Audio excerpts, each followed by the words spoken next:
أعوذ بالله من الشيطان الرجيم.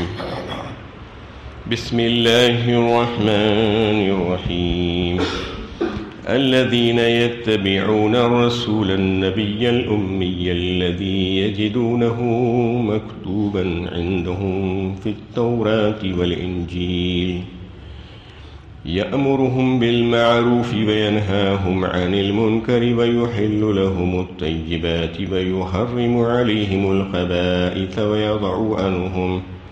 ويضع عنهم إسرهم والأغلال التي كانت عليهم فالذين آمنوا به وعزروه ونصروه واتبعوا النور الذي أنزل معه أولئك هم المفلحون. اور آج اس رحمت کے مستحق وہ لوگ ہیں جو اس رسول کی جو نبی امی ہے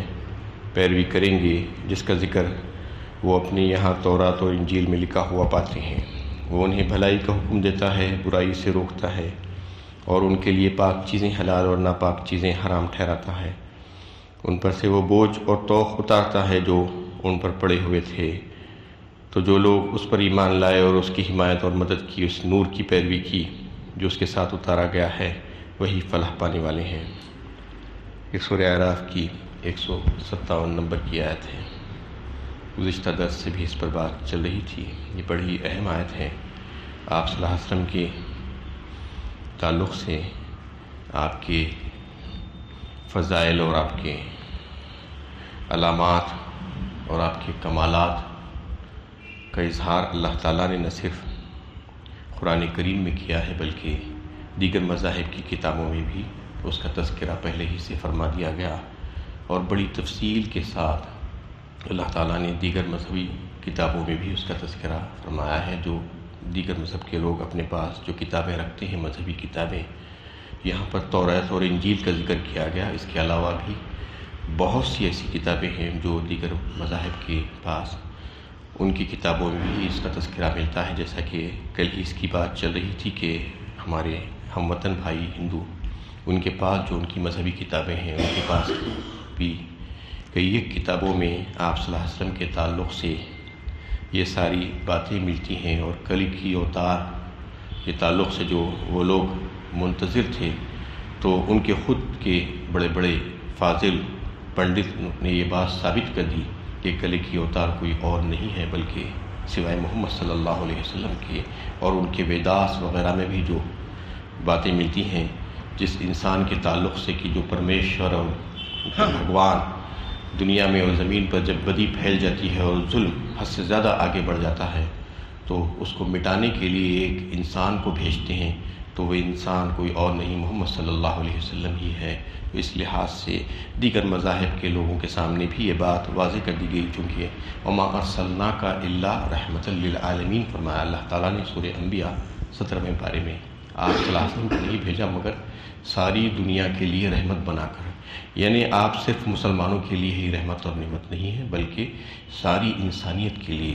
قیامت تک آنے والے انسانوں کے لیے آپ جو ہے رحمت ہیں. نہ صرف انسان بلکہ پوری مخلوقات کے لیے آپ رحمت بنا کر بھیجے گئے ہیں. تو لہٰذا آپ کے بارے میں تفصیلات جو ہے سارے لوگوں کو بتانا ضروری تھا. تو یہ انتظام اللہ تعالیٰ نے کیا، اور دیگر مذاہب کی کتابوں میں تورات اور انجیل میں بے شمار تحریفات کے باوجود بھی آج یہ باتیں موجود ہیں جس سے آپ صلی اللہ علیہ وسلم کی عظمت کا پتہ چلتا ہے. اور آپ کے تعلق سے پیشین گوئیاں جو ہے اس میں جو موجود ہیں کہ وہ چاہتے ہوئے بھی اس کو نہیں مٹا سکے. آج بھی وہ باتیں موجود ہیں اتنی تغیرات ہونے کے باوجود بھی، اور دیگر مذاہب کی کتابوں میں بھی. تو یہاں پر جو ہے جو بات چل رہی تھی آپ صلی اللہ علیہ وسلم کے تعلق سے کہ آپ کے جو کمالات ہیں اس کا تذکرہ اللہ تعالیٰ نے جو دیگر کتابوں میں کیا ہے، اس میں سے جو ہے ایک یہ بھی ہے کہ یأمرہم بالمعروف وینہاہم عن المنکر، یعنی بھلائی کا حکم دیتا ہے اور برائی سے روکتا ہے وہ تمہیں. یہ اللہ تعالیٰ ان کی کتابوں میں بھی یہ بات کو واضح فرمائے ہیں. معروف کسے کہتے ہیں؟ معروف کہتے ہیں بھلی اور نیکی کا کام، اچھا بہتر جو ہے جانا پہچانا ہو. شریعت اسلام میں جانا پہچانا جو کام ہے اس کو معروف کہا جاتا ہے. تو جانا پہچانا کس حساب سے؟ ہر کس و ناکس کوئی اگر اس کو کرنا شروع کر دے تو وہ جانا پہچانا ہو جائے گا، تو اس کا مطلب یہ ہے کہ وہ معروف ہو جائے گا؟ نہیں، ایسا نہیں ہوگا، بلکہ قرون اولیٰ کے جو مسلمان ہیں، جو حضرات صحابہ و تابعین، ان کے پاس جن کاموں کا رواج پایا گیا تھا، جن کاموں پر وہ لوگ جو ہے یقین رکھتے تھے اور اس پر عمل آوری کرتے تھے، اس کو معروف کہا جائے گا۔ اس کے علاوہ چاہے کوئی کام کتنا اچھا اور بھلا لگتا ہو آپ کی نظر میں، وہ معروف نہیں ہو سکتا اگر اس کو صحابہ اور تابعین نے اختیار نہیں کیا ہے۔ تو یہ بات سمجھ لینا چاہیے معروف کے متعلق، یعنی کوئی بھی اگر اس کو اختیار کر لے اور جانا پہچانا بن جائے گا، جیسا کہ آج بہت سی بدعتیں جانی پہچانی بن جاتی ہیں، تو کیا وہ معروف ہو جائے گا؟ معروف نہیں ہو سکتا۔ اس کے لیے شرط یہی ہے کہ قرون اولیٰ کے مسلمان اس پر جو ہے قائم ہونا چاہیے۔ اور ایک حدیث، صحیح حدیث میں یہ بات واضح فرما دی گئی کہ آپ صلی اللہ علیہ وسلم کی تعلیمات اور صحابہ کرام اور تابعین کی تعلیمات میں اگر جو ہے کوئی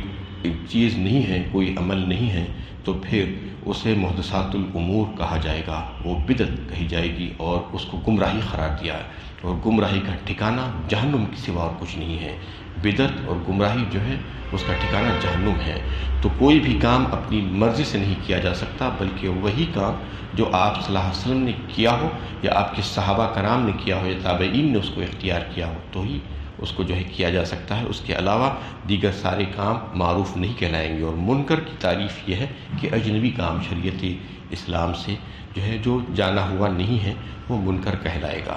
تو اس میں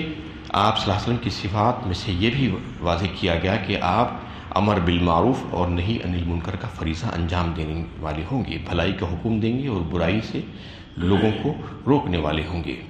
تو یہ کام تو سارے انبیاء کرام نے کیے تھے، سب کا کام یہی تھا کہ سب لوگوں کو ہدایت کے راستے پر بلاتے تھے، بھلائی اور خیر کی طرف لوگوں کو بلاتے تھے، اور برائی سے اور برے کاموں سے روکتے تھے۔ لیکن آپ صلی اللہ علیہ وسلم کی اس میں جو ہے امتیاز اللہ تعالیٰ نے رکھا، اور آپ کو اس میں فضیلت عطا فرمائی کہ امر بالمعروف اور نہی عن المنکر کا جو فریضہ آپ صلی اللہ علیہ وسلم نے جس طریقے سے انجام دیا، کہ جس سلیقے سے انجام دیا، اگر آپ اندازہ کریں تو عرب کے جو بدو قبائل تھے، بالکل یعنی پڑھے لکھے نہیں تھے، جاہل اور گنوار تھے، ان کو سوائے اونٹ چرانے اور بکری چرانے کی اور کوئی کام نہیں آتا تھا۔ ان کو دین اسلام کی اور علم کی ایسی ایسی دقیق اور بہترین اور باریک باریک باتیں بڑی آسانی کے ساتھ سمجھا دی کہ وہ سمجھ گئے، یعنی وہ کچھ پڑھے لکھے ہوئے نہیں تھے، لیکن ان کو بھی آپ صلی اللہ علیہ وسلم نے سمجھا دیا، ان کے اعتبار سے، ان کی حیثیت سے، ان کی سمجھ پوچھ کے اعتبار سے۔ اور اس کے بالمقابل جو بادشاہان سلطنت تھے، قیصر و کسریٰ اور ان کے سفراء وغیرہ جو آپ صلی اللہ علیہ وسلم کی خدمت میں حاضر ہوتے تھے، یا آپ صلی اللہ علیہ وسلم کے سفراء جو ہے ان لوگوں کے درباروں میں بھیجے جاتے تھے آپ صلی اللہ علیہ وسلم کا پیغام دے کر، تو ان کو اسی انداز سے سمجھایا جاتا تھا، ان کے علم و فہم کے اعتبار سے۔ تو یہ کمال تھا آپ صلی اللہ علیہ وسلم کا کہ بات چیت کرنے کا اور لوگوں کو سمجھانے کا، دین کا علم سکھانے کے تعلق سے، کہ وہ لوگ بھی بات سمجھ پاتے تھے، کیونکہ ان کے اعتبار سے ان کو سکھایا جاتا تھا، سمجھایا جاتا تھا، ان کے سامنے دین کو پیش کیا جاتا تھا۔ تو جو کوئی بھی، چاہے وہ مخالفین ہی کیوں نہ ہو، آپ کی ذات مبارکہ سے اور آپ کے کلام سے، آپ کی بات چیت سے متاثر ہوئے بغیر نہیں رہتے تھے۔ یہ آپ کا جو ہے معجزانہ تاثر تھا آپ کے پاس۔ اللہ تعالیٰ نے آپ کو خصوصیت عطا فرمائی تھی کہ اس کام کے سلسلے میں بھی، یعنی جن کے سامنے بھی آپ اپنی بات رکھتے، اس کو وہ قبول کیے بغیر نہیں رہ سکتا تھا، سوائے چند بدبختوں کے کہ انہوں نے آپ صلی اللہ علیہ وسلم کی بات کو رد کر دیا، کیونکہ ان کی شامت اعمال ان کو یہ کام کے لیے آمدہ نہیں کر رہے تھے، اس لیے انہوں نے رد کیا۔ ورنہ آپ صلی اللہ علیہ وسلم اگر کسی سے ملتے تو متاثر ہوئے بغیر نہیں رہتا تھا۔ یہی وجہ تھی کہ وہ کفار آپ صلی اللہ علیہ وسلم سے کسی کو ملنے دینا نہیں چاہتے تھے، اور یہ کہتے تھے کہ ان سے مت ملنے دو، ان سے اگر کوئی مل جائے گا تو ان کا جادو چل جائے گا اور ان کی بات سے جو ہے وہ اثر لے لے گا۔ وقال الذین کفروا لا تسمعوا لهذا القرآن والغوا فیہ لعلکم تغلبون۔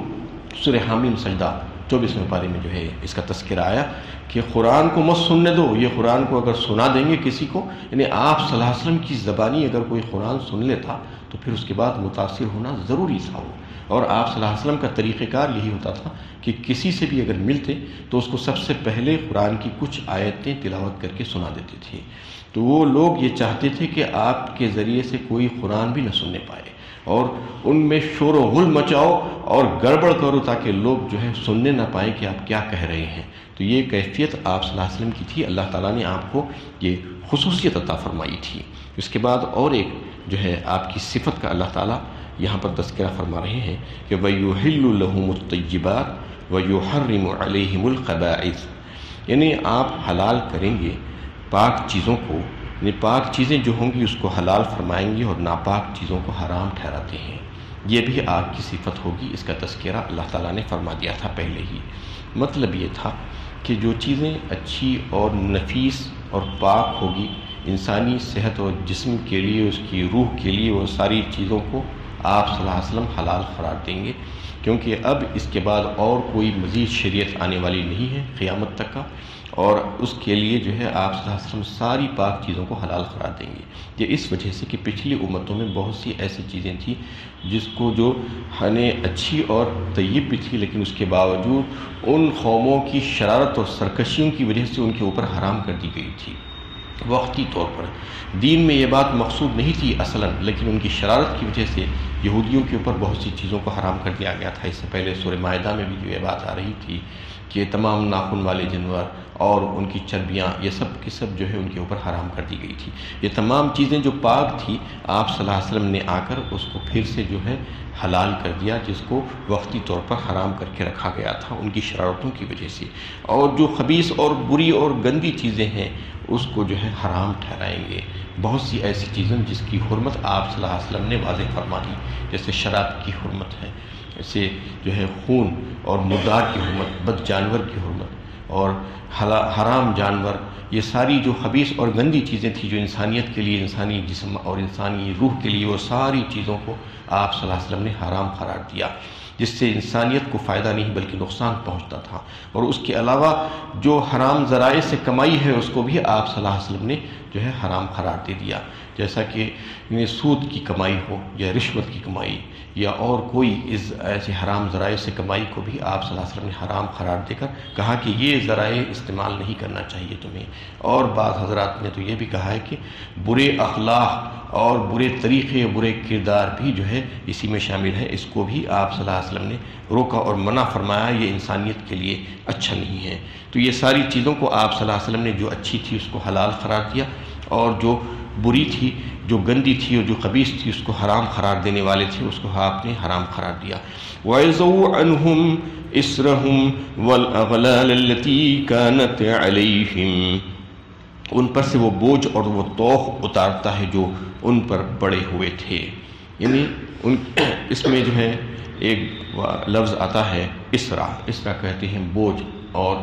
یعنی ایسا بوجھ جو انسان کو دبا ڈالتا ہے، اس کے اوپر پڑ جاتا ہے تو، اور اغلال غل کی جمع ہے، اسے کہتے ہیں کہ